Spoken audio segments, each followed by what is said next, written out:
As Rebecca cues up today's sermon, I want to remind you of last week. Remember we talked about cake last week? Remember I drank vanilla extract? It's food boy. I learned. I'm a slow learner, and I got that one. Yeah, not many object lessons today, more PowerPoint. All right, but I have a cake story. When Cindy and I were first married, we'd gone down to see her parents, and I was still convinced I could get them to think I was normal. So I didn't pause, I wasn't supposed to be laughing there. But I was trying, I was working hard. And we got, I think it was a birthday or something, there was this cake with loads of frosting. Big frosting flowers, frosting around the outside. And these people took the frosting off. They cut the flour off, and they're taking the frosting around the edges. Mounds of frosting in the box. Whoa, that's good. But I'm normal. So I just played it safe. Oh, this is good cake. I want that frosting. So the things went on. We went into another room. People started watching TV. So I came back in to work on the frosting. Box is gone. But I'm a thinker. I knew where it might be. So I went from the kitchen, I went through their office, out into this back room, and in the trash can, buried down under some things, there it was. So, now, this is not my first enterprise in dumpster diving. So you can quietly do these things. So I'm digging through quietly, pulling the box out quietly, stealthily. I open the box, mounds of frosting. Bare hand, I don't have any utensils. You're doing this quickly, so I'm eating. I've got frosting on my face, on my hands. You ever have that feeling that somebody's watching you? So I look, and there's Cindy's mom, just kind of staring. And she said, "Did you get that out of the trash can?" And I said, "Now, if I was thinking, I would have transitioned quickly to say, I'm practicing the biblical principle of gleaning." See, just think how effective that would have been instead of...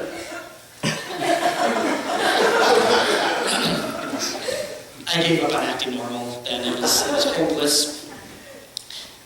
Gleaning. It's a principle that is throughout the Bible, especially in the Old Testament. And when we look in Leviticus, there's a specific layout of what gleaning should be. When you reap the harvest of your land, you shall not reap your field right up to its edge, neither shall you gather the gleanings after your harvest. And you shall not strip your vineyard bare, neither shall you gather the fallen grapes of your vineyard. You shall leave them for the poor and for the sojourner. I am the Lord your God. Gleaning is where you leave things. You don't harvest the field bare. You leave some things there around the margins of the field and maybe even in the field so people who need to eat can come and gather those things. Maybe a stretch to frosting and cake boxes, but this is the biblical principle. This is something that we're going to be working from in today's passage. Let's take a look at Ruth. Ruth chapter 2. This is on page 188 in the Pew Bibles. Remember, Ruth and Naomi have come back from Moab at this point, and they are getting settled in Naomi's homeland. Chapter 2, verses 1 through 3. Now Naomi had a relative on her husband's side from the clan of Elimelech, a man of standing whose name was Boaz. And Ruth, the Moabitess, said to Naomi, "Let me go to the fields and pick up the leftover grain behind anyone in whose eyes I find favor." Naomi said to her, "Go ahead, my daughter." So she went out and began to glean in the fields behind the harvesters. As it turned out, she found herself working in a field belonging to Boaz, who was from the clan of Elimelech. Now let's think about gleaning a little bit. So we know the principle. Why was it important to Ruth and Naomi that gleaning was a possibility? They were hungry. They had nothing. They were hungry. Yeah, they kind of wanted to eat. This is the safety net for them. So this is critical. This is critical that was there. There was a place for them. Now how about for Boaz, the owner of the field? Why is gleaning important to him? Obedience. He's being obedient in something fairly simple.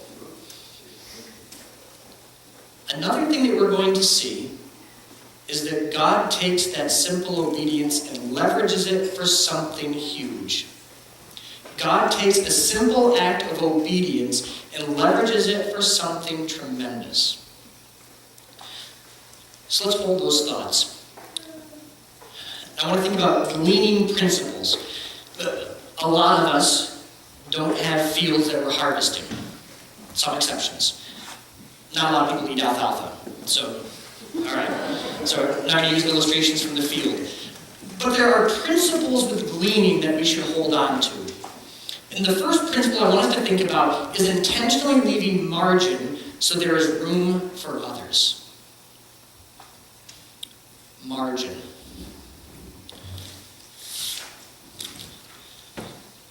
For those of you who don't remember, this is paper, okay? We used to write on it with pens and pencils. You'll read about it in your history books.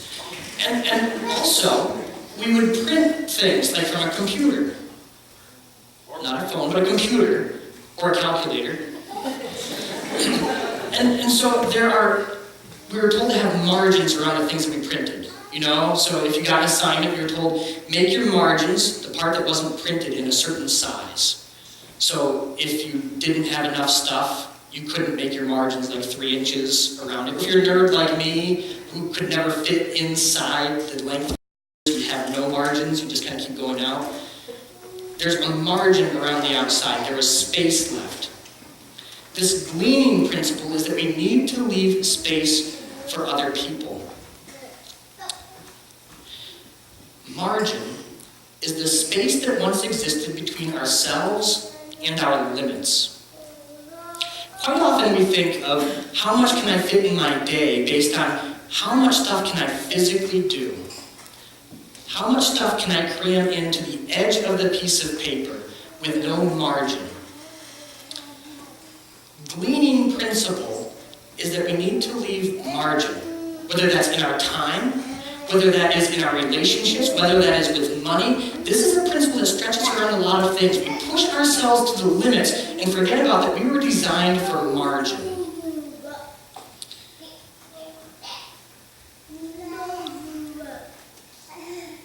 Quiz time.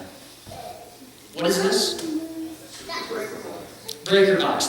Anybody recognize where this is from? Downstairs in the dish. Close, but no. Further away. Parsonage. Give that man a candy bar.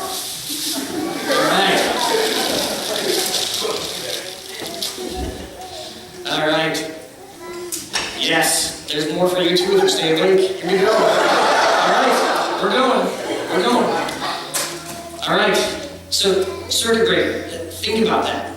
Okay, now this is the big prize event here. I want you to think through this. Ready?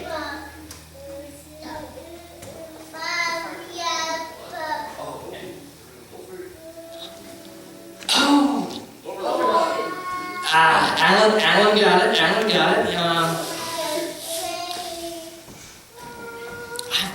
got a prize.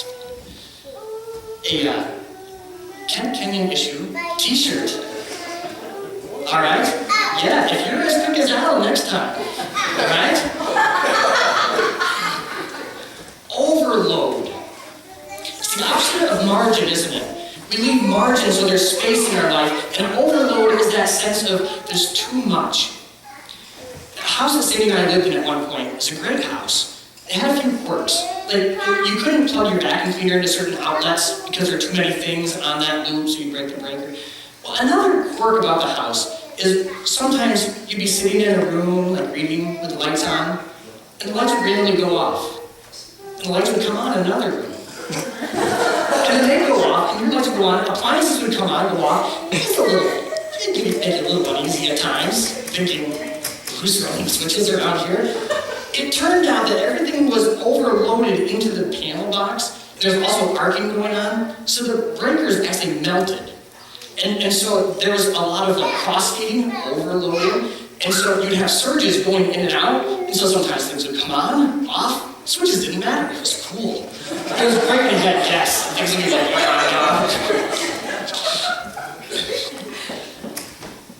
too bad we got that fixed. So overload, that's what our lives can be like though, isn't it? We're talking about this idea of margin, this principle of leaving space in our lives. We go for the edge of being overloaded, where life starts to short circuit because we have too many responsibilities, we have too much time invested, we don't have enough money. We do all of these things that overload us. And there's all sorts of things that, just because of everyday life, overload us. We have decisions. The average small supermarket has 30,000 choices of food. 30,000. We have choices that we have to face. There's change that we have to face. Do I keep this job? Do I look for a different job? What hours do I work? How many hours should I work? What extracurricular activities should I do at school? What sport should I play at school? Should I play a sport? What do I do with my free time? What friends should I have? All of these choices can overload us. Commitments. When was the last time you said no to something? Whether that's a no to something that's good, or a no to something that you're almost addicted to, or when was the last time you said no to something? That preserves margin. Yeah, I'll catch up with you after, James. And expectations. We have an expectation of making more money than last year. We have an expectation of having more accolades or acknowledgments than we've had before. Those aren't bad things, but when they become first things, they don't leave margin. They lead to overload. A few things about making margin. Principles that I think that we can get from this passage, these first few verses. One is a mindset of contentment. Being content or being content if. I am content with a silver minivan. I am content if my silver minivan has monster truck tires. You know, there's a difference between those two. And that's kind of a silly difference. But how many things in your life can you step back and say, I am content with this? I am so happy with this blessing that I have. Or how often is it, this is good, but if there was this next thing with it. Contentment gives us margin. When we are only content if our margin gets eaten away. And think about a gleaning principle here. Boaz set the example of giving rather than just getting. There was more in the field that Boaz could have gotten. He could have gotten a better rate of return on his investment if he'd gotten a little bit closer. If they hadn't left so many things around the edges. But he realized that the real return was in giving. There's a genius of generosity. I think we've all tasted that. And actually, you are very generous people. Of giving to people in need, giving when somebody needs a hand, those sorts of things. Something that strikes out to me a little bit, though, is I need to be pushed a little further with this. Of giving grace over judgment. Think about somebody who's really irritating in life. What if a gleaning principle is giving them grace rather than judgment? What if something that gives us margin in our lives is not being so judgmental of the people that really bother us and giving grace? Keeping us from those limits and giving us margin. One other principle I want to talk about is simplicity. Living within our harvest. Living within our means. And we've heard that before. We know that. It's an example that Ruth had. They were forced to live within meager means, but they were living within them. And the gleaning principle is to say no. Saying no to what is just good, and yes to what is best. We have a million options of things that we can do in life. And we need to find out not just what we have limits to do within, but what keeps margins in our lives. What keeps those margins so we can hold devotion time? What keeps margin in our lives so that we can focus on praying to God? What gives us margin so we can celebrate time just being with our families?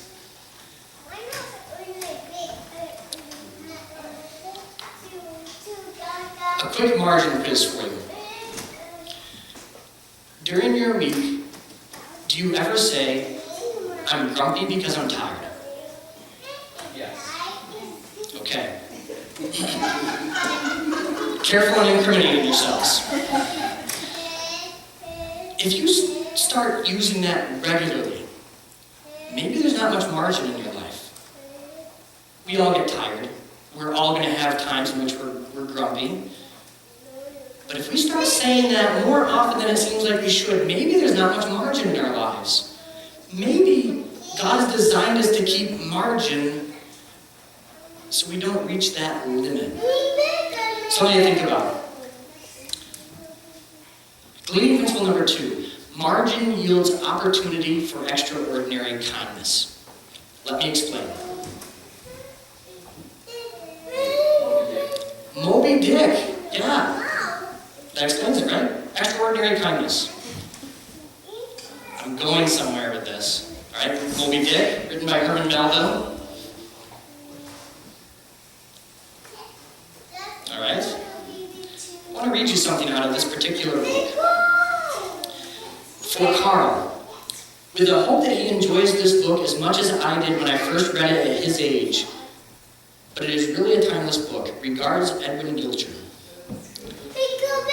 I have a confession to make. I never read this whole book.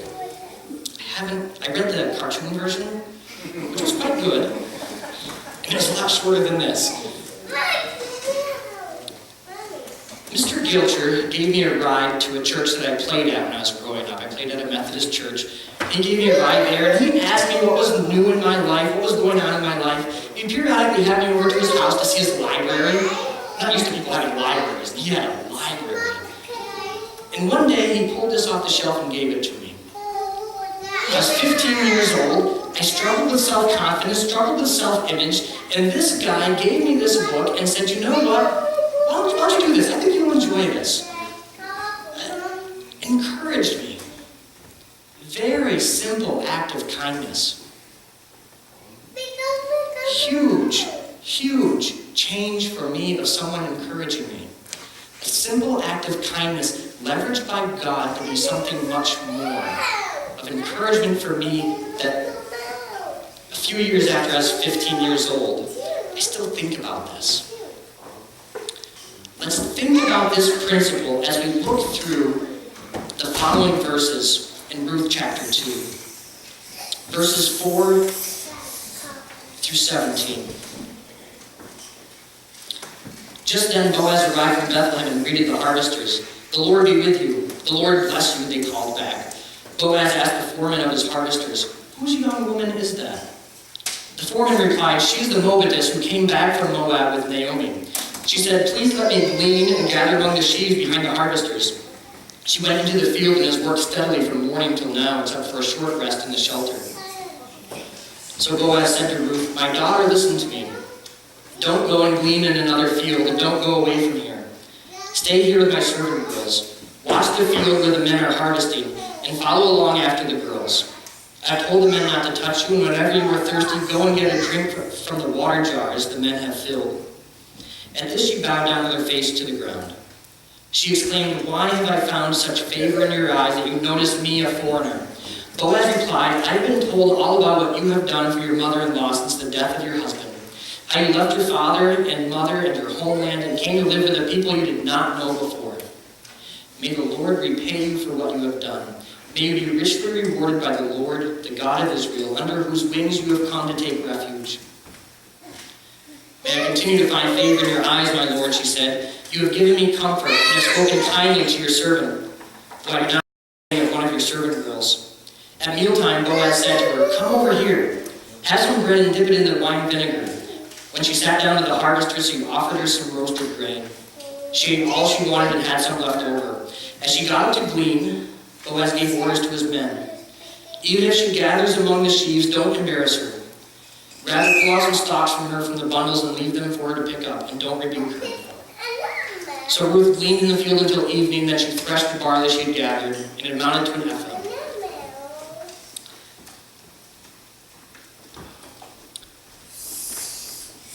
let's just recap this passage quickly. Extraordinary kindness that we can see. First of all, we have God's kindness right from the start. Verse 3. It almost sounds like a game of chance. Ruth happened. It came about that Ruth was in Boaz's field. What an unlikely thing to happen. Oh, consider the chances of that. Yeah, the whole story of Ruth is God's hand underneath it the whole way through. God's kindness can be seen in, who would have expected that? What's the chances of that? Another kindness is Ruth. Remember from last week? What kindness did Ruth show?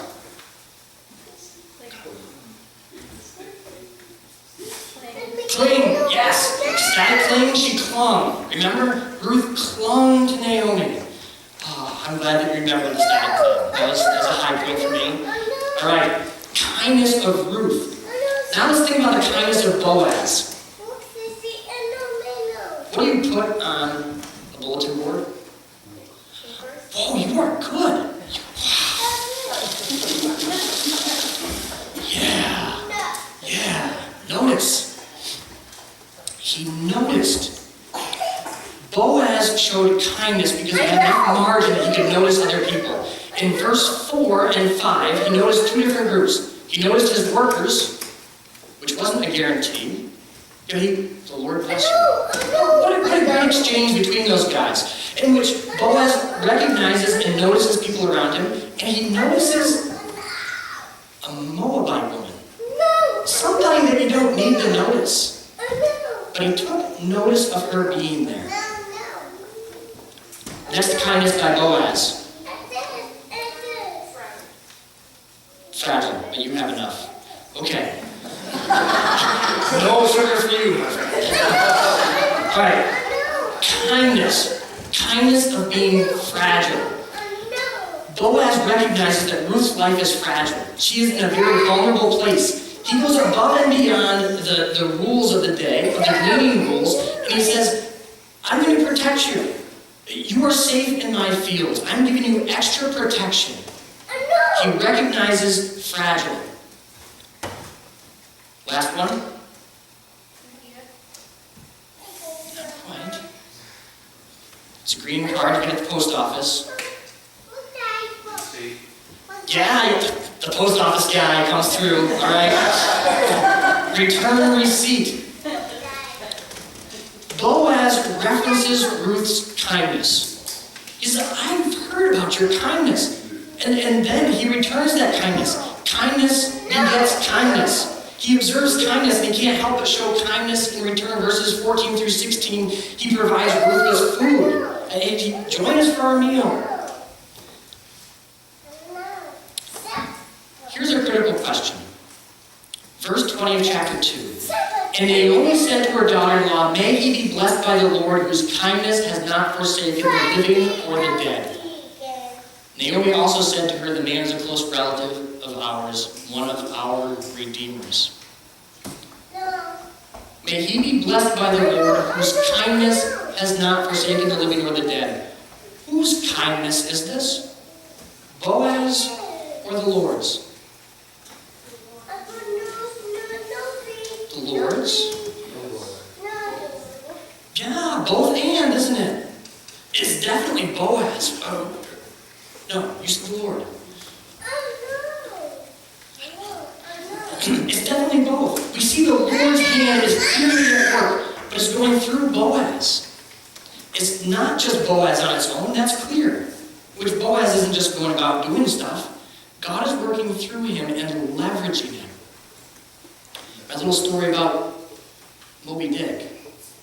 That simple act of kindness was leveraged by God in my life to be much more than just giving me a book that I didn't read.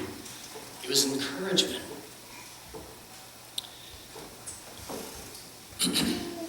Our keeping small disciplines like margin are leveraged by God. Boaz just left a little bit of margin in his field. It gave Ruth a place to be. But there's so much more to the story. We know in the chapters to come that a kinsman redeemer is who Boaz ends up to be. He redeems Ruth and Naomi. He marries Ruth, in which they are saved from what looks like a hopeless situation. And we know that Boaz and Ruth have a son named Obed, who has Jesse, who has a guy named King David, who's in the lineage of Jesus Christ, our Redeemer. Interesting how God takes a simple act of kindness, a simple act of just leaving margin in a field, and God uses it for something that changes the world. A challenge for us is thinking about keeping the small disciplines, like keeping margin in our lives, makes space for God to change things.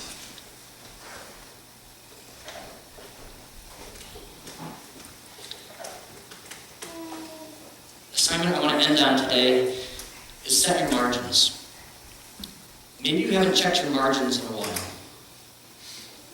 Think about the space that we have left in our lives for other people. Like Boaz, I think keeping our margins is a piece of obedience. It's also for our spiritual health. It's definitely for the emotional and spiritual health of our families. And who knows what kind of harvest of kindness the people in our margins might find when we're